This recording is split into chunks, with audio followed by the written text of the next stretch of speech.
Hey guys, welcome back. You're still tuned into Midcap Radar, and let's bring you a corporate conversation now. Dhanuka Agritech has signed a letter of intent with a Spain-based company to explore various business opportunities. The company is also setting up a joint venture in India for development and commercialization of some biological products.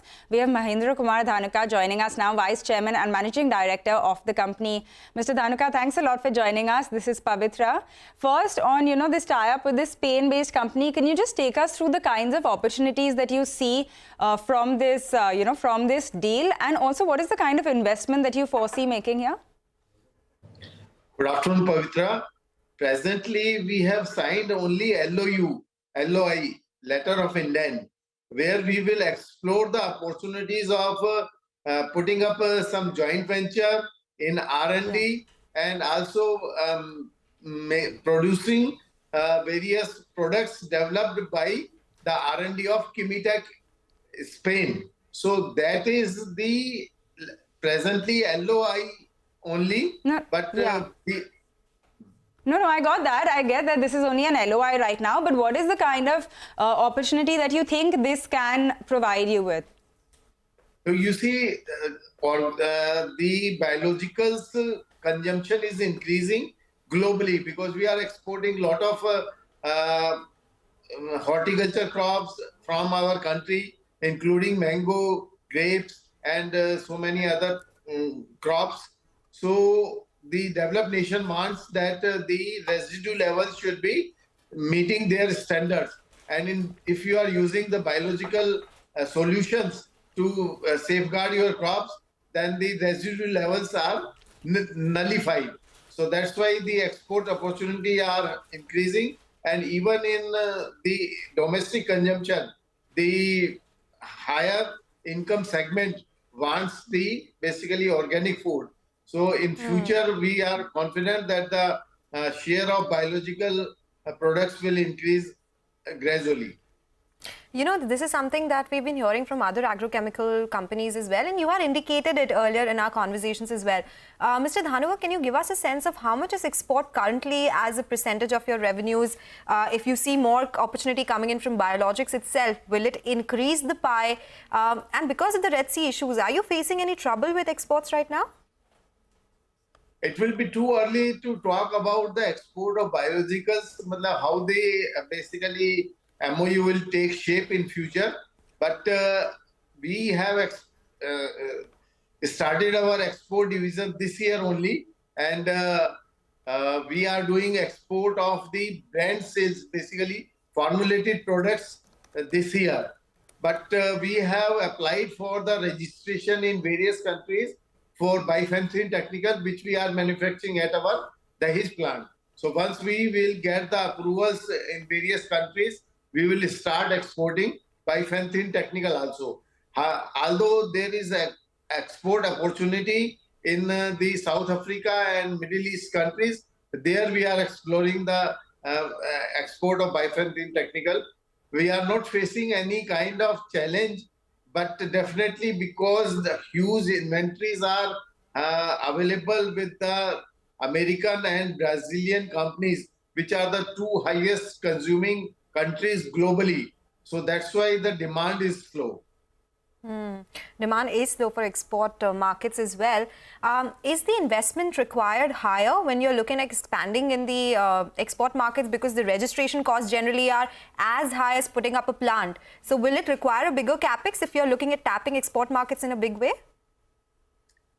No, the registration costs are not that high like putting up a plant basically. But in few crores, definitely the registration cost is going to be there. But you can have a different route also in US. You can tie up with some company and their data can be shared. So that way you can get the registration in a year's time also for export in US country. Okay, understood.